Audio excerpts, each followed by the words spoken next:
Welcome friends, in this video we are going to discuss various modes of operation in a BJT. So bipolar junction transistor में आपका कौन कौन से different modes होते हैं operation के, उनके क्या एप्लीकेशंस हैं और कब ये पर्टिकुलर मोड्स आपके हम कह सकते हैं कि कोई बीजेटी किसी पर्टिकुलर मोड में है। तो हमने लास्ट वीडियोस में देखा था कि ट्रांजिस्टर में हमारे पास दो जंक्शन जनरली होते हैं। So one junction is emitter based junction, another junction is collector based junction. So we have two junctions in a BJT. So for every junction we have two different processes, like we can make one junction a forward bias or a reverse bias. So अगर emitter based junction आपका forward bias है और collector based junction अगर आपका reverse bias है, अगर ये आपका particular pair आपका फॉर्म होता है दो जंक्शंस के साथ कि emitter base is forward bias and collector base is reverse bias, so this junction is called active region. This particular और you can say this particular region of the operation is called active region. तो active region में आपकी BJT उस time कही जाएगी. Active region में अगर कोई बीजेटी आपकी वर्क कर रही है तो इन दैट पर्टिकुलर रीजन आपका बीजेटी एम्पलीफायर की तरह वर्क करती है. सो अगर आप चाहते हैं कि आपका पर्टिकुलर कोई बीजेटी से एम्पलीफायर आप बनाएं तो एम्पलीफायर तभी बन पाएगा जब एमीटर बेस जंक्शन आपका फॉरवर्ड बायस हो और कलेक्टर बेस जंक्शन आपका रिवर्स बायस हो. ओके, नेक्स्ट पॉसिबिलिटी ये है कि अगर आपके दोनों ही जंक्शन फॉरवर्ड बायस हो, अगर emitter base junction forward bias और कलेक्टर बेस जंक्शन भी आपका फॉरवर्ड बायस है तो ये पर्टिकुलर कंडीशन आपकी सैचुरेशन कहलाती है और हम कह सकते हैं कि ये पर्टिकुलर मोड ऑफ ऑपरेशन जो है या फिर रीजन ऑफ ऑपरेशन जो है दैट इज सैचुरेशन रीजन. तो ये सेकंड पॉसिबिलिटी है, सैचुरेशन रीजन. इस कंडीशन में डिवाइस का जो रेजिस्टेंस होता है वो काफ़ी कम हो जाता है और हम इस पर्टिकुलर कंडीशन को स्विच की तरह यूज़ कर सकते हैं. एम्पलीफायर की तरह नहीं बट स्विच की तरह इसको यूज़ किया जा सकता है. जनरली इसको ऑन स्विच की तरह यूज़ करते हैं but we can make arrangements कि ये ऑन ऑफ दोनों की तरह काम कर सकता हो. सो स्विच बनाया जा सकता है इन सैचुरेशन रीजन. तीसरी पॉसिबिलिटी है कि आपका एमीटर बेस्ड जंक्शन आपका रिवर्स बायस हो, कलेक्टर बेस भी आपका रिवर्स बायस हो. अगर ये दोनों रिवर्स बायस हो तो अगर दो जंक्शन रिवर्स बायस है तो हम जानते हैं कि रिवर्स बायस में रेजिस्टेंस जो होता है जंक्शन पे वो काफ़ी ज़्यादा हो जाता है. तो डिवाइस का रेजिस्टेंस अगर दोनों ही जंक्शन रिवर्स बायस हैं तो रेजिस्टेंस बहुत ज़्यादा हो जाएगा. इन दैट केस आपका जो करंट की वैल्यू होगी वो वैल्यू काफ़ी कम होगी. तो इस कंडीशन में हम इस रीजन को कट ऑफ रीजन कहते हैं और जनरली इस कंडीशन को स्विच की तरह यूज़ किया जाता है. ऑफ स्विच की तरह यूज कर सकते हैं इसे, बट अरेंजमेंट्स अगर हम बनाएं तो इन जनरल हम इसको स्विच की तरह यूज करेंगे. ऑफ स्विच जनरली बनाते हैं but we can make both on and off. Okay, last condition है आपकी कि अगर आपका एमीटर बेस रिवर्स बायस हो और कलेक्टर बेस आपका फॉरवर्ड बायस हो तो तब क्या किया जा सकता है. पहले इसके लिए एक्टिव मोड को एक बार देख लेते हैं. अगर एक्टिव रीजन में आपका एमीटर जंक्शन फॉरवर्ड बायस होता है तो एमीटर आपका एज अ सोर्स बिहेव करता है. कलेक्टर बेस जंक्शन के रिवर्स बायस होने से कलेक्टर आपका कलेक्शन की प्रोसेस को फॉलो करता है. तो emitter as a source, collector as a collector आपका बिहेव करता है, सिंक की तरह बिहेव करता है collector in this particular region that is active region. अगर हम इसका उल्टा करें, लाइक एमीटर बेस जंक्शन आपका रिवर्स बायस हो, कलेक्टर बेस आपका फॉरवर्ड हो, तो इन दैट केस आपका कलेक्टर सोर्स हो जाएगा, एमीटर आपका सिंक की तरह काम करेगा या फिर आप कह सकते हैं कि कलेक्टर से कैरियर्स एमीटर की तरफ चलेंगे और एमीटर पे कलेक्ट होंगे. इन दिस कंडीशन ऑल्दो ये कंडीशन कुछ कुछ एक्टिव की तरह ही है बट स्टिल ये वो कंडीशन नहीं है जिसके लिए बीजेटी को बनाया गया है. लाइक हम जानते हैं एमीटर को एमीटर नाम इसलिए दिया है क्योंकि एमीटर आपका एज अ सोर्स वर्क करेगा और कलेक्टर को नाम कलेक्टर यूं दिया है क्योंकि कलेक्टर आपका एज अ कलेक्टर यानी कि सिंक की तरह काम करेगा. जो एमीटर से कैरियर्स आएंगे वो आपका कलेक्टर पे कलेक्ट होंगे.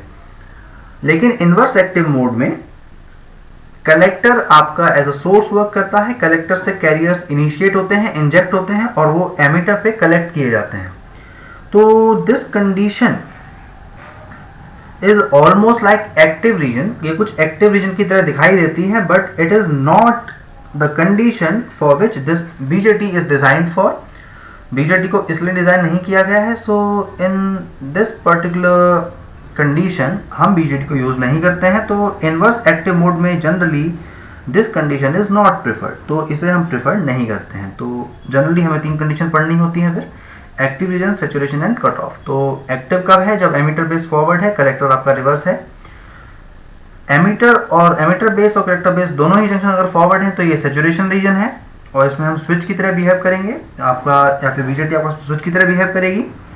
एमिटर बेस जंक्शन और कलेक्टर बेस जंक्शन अगर दोनों ही रिवर्स हैं तो ये कंडीशन आपका कट ऑफ रीजन कहलाएगी, और ये भी एक तरह से स्विच का ही काम करेगी। तो these are various modes of operations of BJT. तो सबसे पहले हम डिस्कस करते हैं what is active mode of operation. Active mode में बीजेटी किस तरीके से काम करती है। तो मैंने यहाँ पर एक कंडीशन ली है, like this is PNP type of BJT. ये आपका पीएनपी टाइप ऑफ बीजेटी है। इसमें this particular terminal is emitter, in centre we have base and on the right side we have collector. तो हमारे पास ये पर्टिकुलर कंडीशन है, PNP हमारे पास BJT है। इस बीजेटी में हमें इसे एक्टिव मोड में ऑपरेट कराना है। तो एक्टिव मोड में ऑपरेट कराने के लिए हम जानते हैं कि emitter base junction, this one is emitter base junction, ये जंक्शन आपका फॉरवर्ड होना चाहिए। फॉरवर्ड के लिए पी की तरफ आप पॉजिटिव लगाएंगे like this, so this one is positive, and N side की तरफ आप नेगेटिव लगाएंगे, सो दिस इज नेगेटिव। तो कह सकते हैं कि VBE जो कि बेस एमीटर के बीच का वोल्टेज है, that makes this junction forward बायस। तो ये जंक्शन आपका फॉरवर्ड बायस है। Okay, now this one is collector and base, so this junction is collector base junction. ये आपका कलेक्टर बेस जंक्शन है, और कलेक्टर बेस जंक्शन को रिवर्स बायस रखना होता है। तो P की तरफ आप नेगेटिव लगाएंगे और N की तरफ आप पॉजिटिव लगाएंगे like this. So this is the condition. तो आपने ये वोल्टेज आपने नाम दे दिया VCB, और you can say that is the voltage between collector and base. This voltage is between base and emitter. So we have two voltages. One is making this junction, that is emitter base junction forward bias. Another is making this junction reverse bias. Okay, यहाँ पे क्या होगा, अब इस बात को हमें study करना है। चलिए मान के चलते हैं अगर ये जंक्शन आपका फॉरवर्ड बायस है, तो मैं ऐसा मान के चल रहा हूँ कि दिस इज सफिशिएंट वोल्टेज, कि ये इतना वोल्टेज है लाइक 0.6 और 0.7 वोल्ट, जो इस जंक्शन से हम जानते हैं किसी भी जंक्शन पर अगर वो अनबायस्ड कंडीशन है, पीएन जंक्शन पे आपके पास एक डिप्लीशन लेयर रहती है, और वो लेयर तभी डिसअपीयर हो सकती है जब आप उसको उसका बैरियर पोटेंशियल प्रोवाइड करें। तो मैंने इस जंक्शन पे आपका मिनिमम बैरियर पोटेंशियल प्रोवाइड किया है। ये जंक्शन आपका फॉरवर्ड बायस है, और फॉरवर्ड बायस जंक्शन पे मैंने लेयर को आपका यहाँ से हटा दिया है। तो ये कंडीशन आपको यहाँ मिल रही है। एंड दिस इज रिवर्स बायस, ये जंक्शन आपका रिवर्स बायस है, और रिवर्स बायस में कंडीशन जो बनती है, रिवर्स बायस में हम जानते हैं जंक्शन पे लेयर की विड्थ हमेशा बढ़ती है। तो यहाँ पर एक लेयर आपके पास अवेलेबल रहेगी। So at collector base junction we have a layer, और इस लेयर की विड्थ हम जानते हैं कि इस लेयर की विड्थ ज़्यादा विड्थ होगी आपका बेस के अंदर, क्योंकि बेस में डोपिंग आपकी कम है। So it is like condition कुछ ऐसी होगी कि आपकी ये लेयर बेस के अंदर ज़्यादा बनेगी, क्योंकि बेस में डोपिंग आपकी कम है। कलेक्टर में ये पर्टिकुलर आपका रीजन कम डेप्थ तक फॉर्म होगा, क्योंकि कलेक्टर में as compare to base doping आपकी ज़्यादा है। So at this junction we have a layer. तो यहाँ पर एक लेयर है, क्योंकि ये रिवर्स बायस है, तो रिवर्स बायस में एक लेयर आपकी हमेशा रहती है। ओके, नाउ अब समझते हैं कि यहाँ पे क्या पर्टिकुलर प्रोसेस चल रहा है। ओके, अगर आपने एमीटर पे पॉजिटिव, यू कैन से पी की तरफ आपने पॉजिटिव लगाया है, और ये जंक्शन आपका फॉरवर्ड बायस है, तो हम जानते हैं फॉरवर्ड बायस में आपका मेजॉरिटी कैरियर्स जंक्शन को क्रॉस करते हैं। तो मेरे पास पी में होल्स हैं, P is full of holes, तो यहाँ पर वैकेंसीज हैं। अगर आप यहाँ पॉजिटिव अप्लाई करेंगे तो definitely this positive will repel the holes, और ये होल्स आपका जंक्शन क्रॉस करेंगे और ये बेस के अंदर पहुंचेंगे लाइक दिस। सिमिलरली यहाँ भी होल्स आपका निकलेंगे और ये बेस के अंदर पहुंचेंगे। कुछ इस तरीके से मेजॉरिटी ऑफ होल्स जंक्शन को क्रॉस करेंगे। सिमिलरली एन से भी इलेक्ट्रॉन्स आपके आएंगे और ये आपका P के अंदर पहुंचेंगे। तो एट दिस जंक्शन, क्योंकि ये फॉरवर्ड बायस है, जंक्शन के अक्रॉस आपका कैरियर्स डिफ्यूज करेंगे, तो होल्स आपका बेस की तरफ जाएंगे और इलेक्ट्रॉन्स आपका एमिटर की तरफ आएंगे, और इस कंडीशन में यहाँ पर एक करंट आपको मिलेगा, और इस करंट का डायरेक्शन इलेक्ट्रॉन के मोशन के अगेंस्ट होगा। तो इलेक्ट्रॉन का मोशन क्योंकि एन से पी की तरफ है, तो यहाँ पर एक करंट आपको मिल रहा है। This is the current, like अभी मैं इसको आई नाम देता हूँ। तो एमीटर से एक करंट आपको मिल रहा है, करंट आई, और we can name it as I E. ये करंट आपका आई ई है, emitter current I E. Okay, और ये जो करंट आपको मिल रहा है at this condition I E, it is because of holes, जो कि आपका मेजॉरिटी है एमीटर में, because of holes in emitter, and plus this current is because of electron which are in base, क्योंकि इलेक्ट्रॉन बेस से emitter की तरफ आ रहे हैं, plus current because of electrons in base, like this. तो ammeter जो आपका करंट मिल रहा है, this current is because of holes जो कि एमीटर से चलते हैं बेस की तरफ, और इलेक्ट्रॉन्स जो कि बेस से चलते हैं एमीटर की तरफ, ये इन दोनों की वजह से है। लेकिन हम ये भी जानते हैं, जंक्शन को ये क्रॉस कर रहे हैं, और हम जानते हैं कैरियर्स आपका होल्स बेस में जा रहे हैं, इलेक्ट्रॉन्स आपका वापस एमीटर में आ रहे हैं। लेकिन हाँ, यहाँ पे एक बात हम जानते हैं कि जो डोपिंग है, doping in emitter is far greater than doping in base. तो एमीटर की जो डोपिंग है वो बेस से कहीं ज़्यादा है। इसका मतलब ये हुआ कि आपका एमीटर में होल्स मेजॉरिटी है। इसका मतलब एमीटर में होल्स का जो नंबर है वो बेस के कंपैरिजन में आपका बेस में इलेक्ट्रॉन के नंबर से कहीं ज़्यादा है। और अगर ये नंबर ज़्यादा है तो इसका साफ मतलब ये बनता है कि इन दोनों करंट में से मेजॉरिटी ऑफ द पार्ट जो आपका है वो current is because of holes only, क्योंकि होल्स आपके नंबर में ज़्यादा हैं। तो जो होल्स आपका करंट बना रहे हैं एमीटर से बेस की तरफ चलने पर, वो करंट आपका इलेक्ट्रॉन्स के करंट से कहीं ज़्यादा है। इसका मतलब emitter current is nothing but approximately equal to the current of holes that are in emitter. तो पहली बात यहाँ से ये बन के आती है। तो इसका मतलब ये हुआ कि आपका जो एमीटर में जो करंट है, एमीटर से जो करंट मिल रहा है, it is because of the holes in emitter, you can say the majority of the holes that are in emitter. तो ये करंट आपको एमीटर करंट आपको मिलेगा। ओके, नेक्स्ट थिंग, अब जो होल्स हमारे एमीटर से बेस में पहुंचे हैं, ये जंक्शन हमारा फॉरवर्ड बायस, तो यहाँ इसका काम खत्म होता है। इस जंक्शन पे हमारे पास एक करंट मिल रहा है, that is emitter current. Okay, अब क्योंकि हमने ये भी देखा है कि आपका जो साइज है बेस का, that is much less than emitter. Size जो होता है एमीटर का आपका, वो बेस से कहीं ज़्यादा होता है। जनरली आपका बेस जो होता है, base is 150 times smaller than emitter. In general condition ये है, जो बेस आपका होता है 150 टाइम्स स्मॉलर होता है एज कंपेयर टू एमीटर। तो आपका बेस इतना ज़्यादा स्मॉल होता है। अब इसका क्या फर्क पड़ेगा? ओके, चलिए इसे बाद में देखते हैं, इस पॉइंट पे बाद में आएंगे। इससे पहले देखते हैं कि ये जंक्शन आपका क्या कर रहा है। एट दिस जंक्शन यहाँ पर क्या प्रोसेस आपकी हो रही है, ये भी हमें यहाँ पे देखना होगा। तो देखते हैं, ये जंक्शन आपका रिवर्स बायस है। कलेक्टर बेस जंक्शन आपका रिवर्स बायस है। पी की तरफ नेगेटिव लगाया है, एन की तरफ आपके पास पॉजिटिव वोल्टेज है। ओके, तो पी अगर आपका नेगेटिव है, इसका मतलब जो आपके पी में जो होल्स होंगे, यानी कि कलेक्टर में जो होल्स होंगे, that are being attracted towards terminal, आपका इस तरफ आ रहे होंगे, जंक्शन की तरफ ना जाके आपका टर्मिनल की तरफ आ रहे होंगे, लाइक दिस। और सिमिलरली जो आपका एन के अंदर जो इलेक्ट्रॉन्स हैं, electrons are being attracted towards this positive, यानी मेजॉरिटी जंक्शन को क्रॉस नहीं कर रहा होगा। ये हमने वर्किंग कंसेप्ट में भी देखा था कि रिवर्स बायस में आपका जो मेजॉरिटी कैरियर्स है उसका कंट्रीब्यूशन करंट में नहीं होता है। तो अब यहाँ कंडीशन क्या बनेगी, कंडीशन ये बनती है कि as soon as we apply reverse bias to a junction, जैसे हम जंक्शन पे रिवर्स बायस लगाते हैं लेयर की विड्थ आपका बढ़ना शुरू हो जाती है, लाइक दिस, ये आपकी लेयर की विड्थ है, तो ये विड्थ आपकी बढ़नी शुरू हो जाती है। और क्योंकि मेजॉरिटी जंक्शन से दूर जा रहे हैं, इसका मतलब जो माइनॉरिटी होंगे, अगर आपका P में कोई माइनॉरिटी इलेक्ट्रॉन है, that will get attracted, that will penetrate this layer, और ये आपका इस तरफ आ जाएगा लाइक दिस, ओके। और अगर यहाँ कोई होल है तो वो आपका इस तरफ आ जाएगा like this, okay.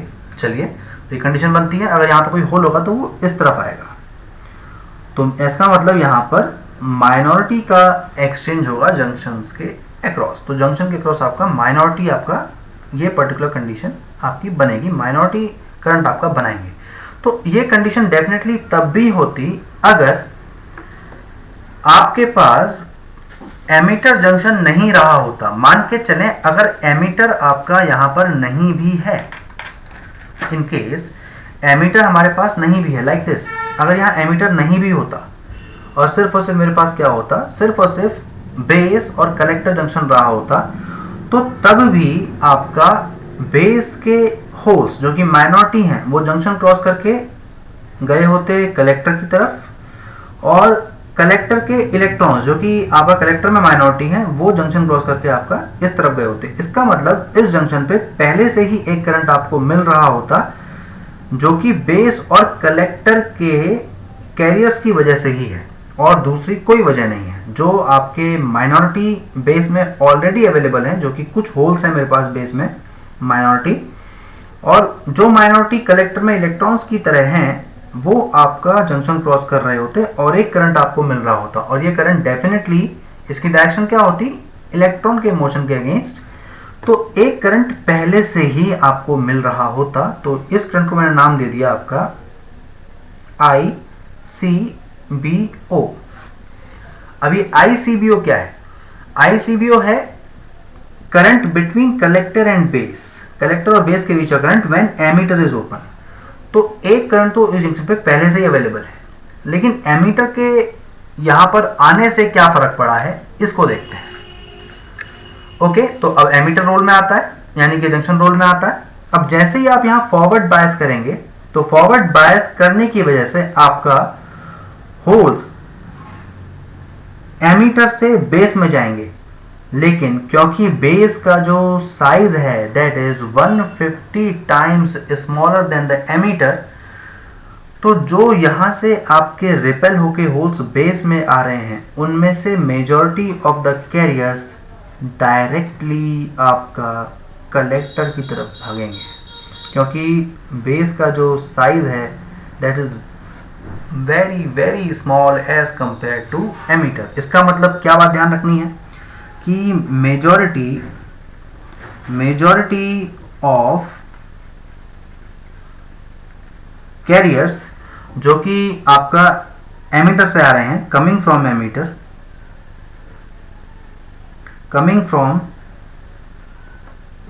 Ammeter directly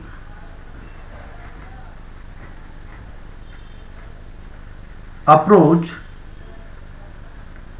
towards collector, यानी कि एमीटर से आने वाले मेजॉरिटी कैरियर्स आपका कलेक्टर पे डायरेक्टली पहुंचते हैं, और ये जनरली आपका होते हैं 92% से लेकर 98%।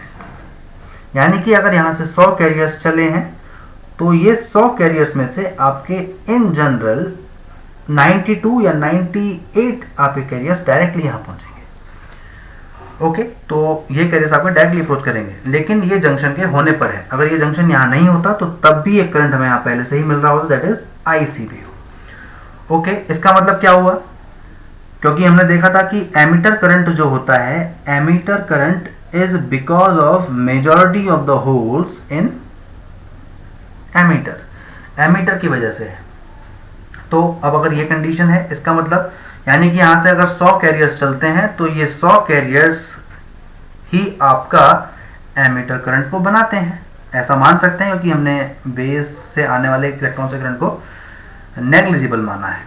ओके, तो अगर यहाँ से 100 कैरियर्स चल रहे हैं तो 100 कैरियर्स या फिर 100 होल्स यहाँ से आपका माइग्रेट करते हैं, यहाँ से चलना शुरू करते हैं, तो ये 100 के 100 कैरियर्स आपका एमिटर करंट बना रहे हैं।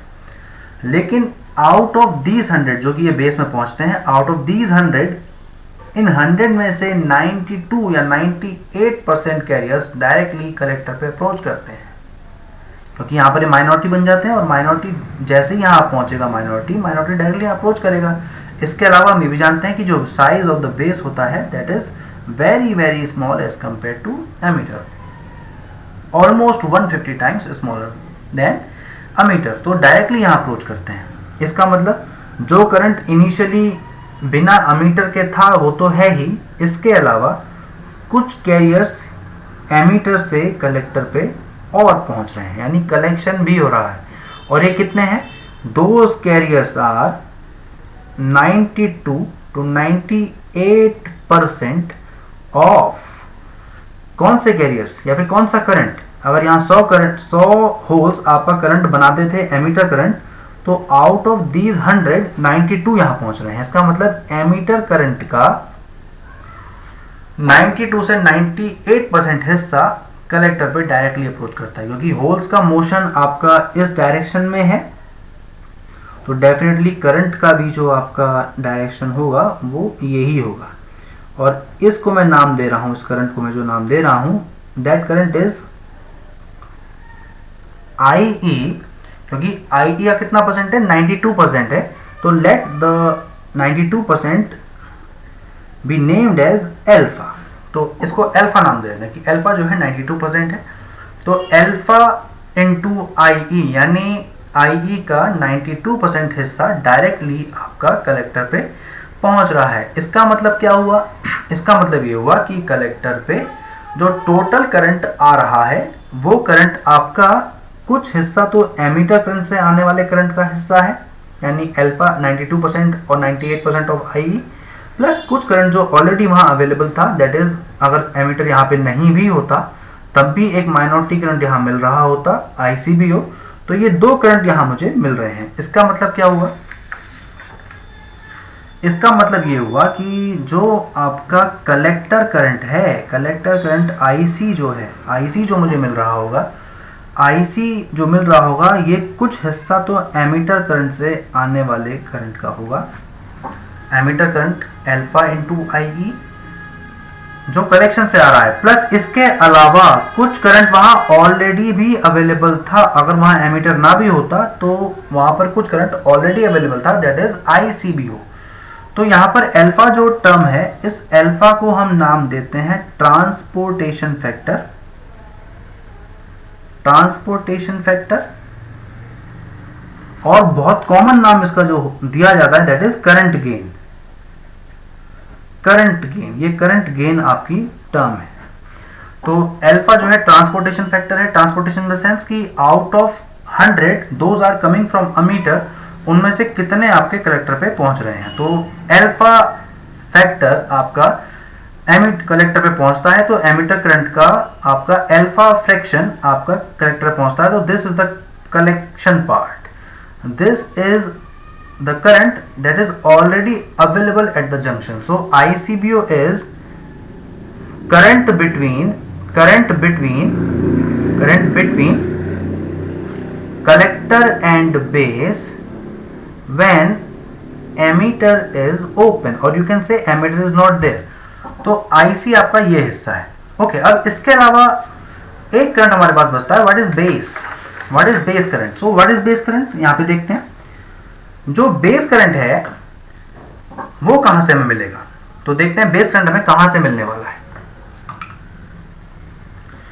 बेस करंट जो आपका है, आपके पास जो बेस करंट आ रहा है, दैट बेस करंट इज, हमने देखा कि एमीटर से 100 कैरियर्स चल रहे हैं बिकॉज ऑफ, क्योंकि एमीटर फॉरवर्ड बायस है, और आउट ऑफ दोज 100 हमारे डायरेक्टली 92% या 98% हमारे कलेक्टर पहुंच रहे हैं और वो कलेक्टर करंट बना दे रहे हैं।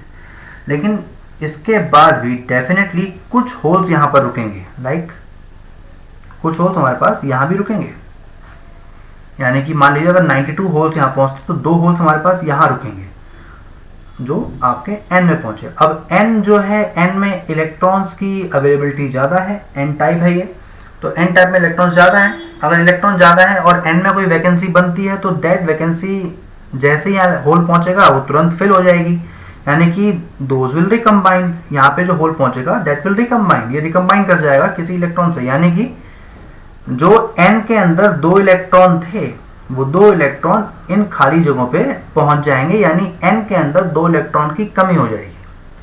लेकिन इस तरीके से तो अगर आप डायरेक्टली होल यहाँ भेजते रहे तो एक टाइम ऐसा है कि आपके n के अंदर इलेक्ट्रॉन खत्म ही हो जाएंगे, तो ये पॉसिबिलिटी नहीं हो सकती। इसका मतलब यहाँ पर दूसरा जो प्रोसेस है वो क्या हो रहा है कि अगर कोई होल यहाँ पे रुकता है, when emitter is forward bias, majority of the carriers come from the emitter, goes towards base, mostly directly opposed to the collector, but जो यहाँ रहते हैं वो रिकम्बाइन कर रहे हैं, इलेक्ट्रॉन इन वैकेंसीज को भर दे रहे हैं, यानी कि n के अंदर 2 इलेक्ट्रॉन की कमी हो रही है, और जैसे ही n के अंदर इलेक्ट्रॉन की कमी होती है तो इलेक्ट्रॉन की उस कमी को पूरा करने का काम है इस बैटरी का।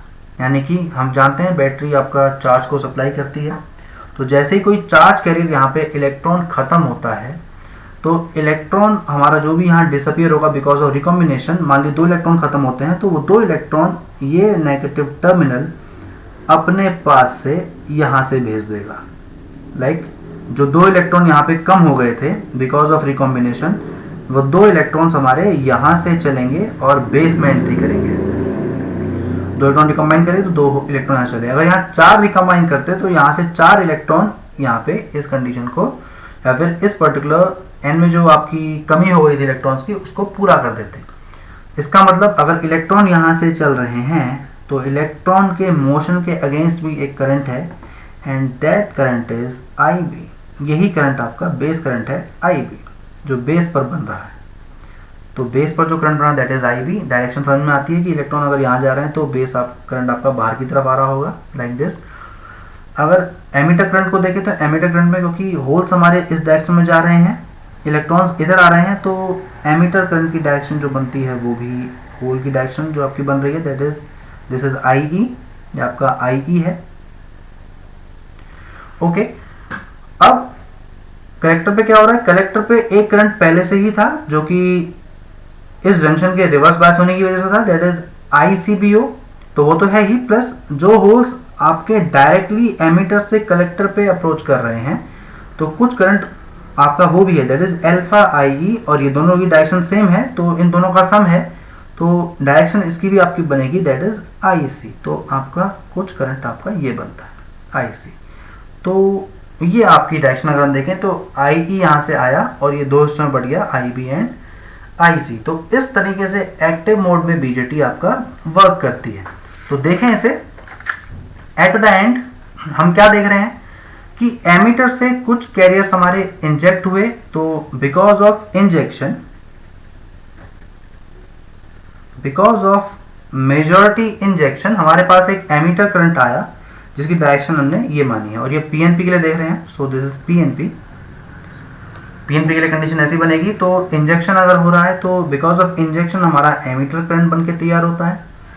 Okay, out of those 198 directly यहाँ पहुंच रहे हैं, 2 यहाँ पे रुकते हैं, 2 यहाँ पे जो रुकते हैं वो रिकम्बाइन करते हैं, तो बिकॉज ऑफ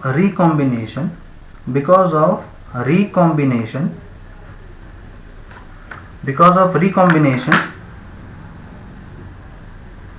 हमारे पास एक करंट यहाँ मिल रहा है बेस पर, तो ये करंट हमारा बेस में मिल रहा है, एंड जो भी कैरियर्स कलेक्टर पे कलेक्ट किए जा रहे हैं तो बिकॉज ऑफ कलेक्शन हमारे पास ये करंट आपका इधर मिल रहा है। तो अगर हम यहाँ पर इस नोड पर KCL लगाएं तो हम देखेंगे कि जो आपका IE है that is incoming current to this node is equal to IB plus IC। तो आपका ये इक्वेशन यहाँ से बन के आती है कि IB प्लस IC का जो सम होता है यानी रिकॉम्बिनेशन प्लस कलेक्शन करंट जो आपका है that is always equal to injection current. तो एक इक्वेशन में ये यहाँ से इंपॉर्टेंट मिलती है एक्टिव मोड की वर्किंग के लिए।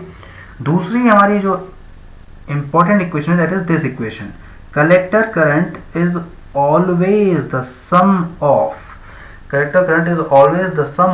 some fraction of emitter current plus some reverse saturation current at collector base junction initially, जो हमारे पास ऑलरेडी अवेलेबल था. So this is also called the current equation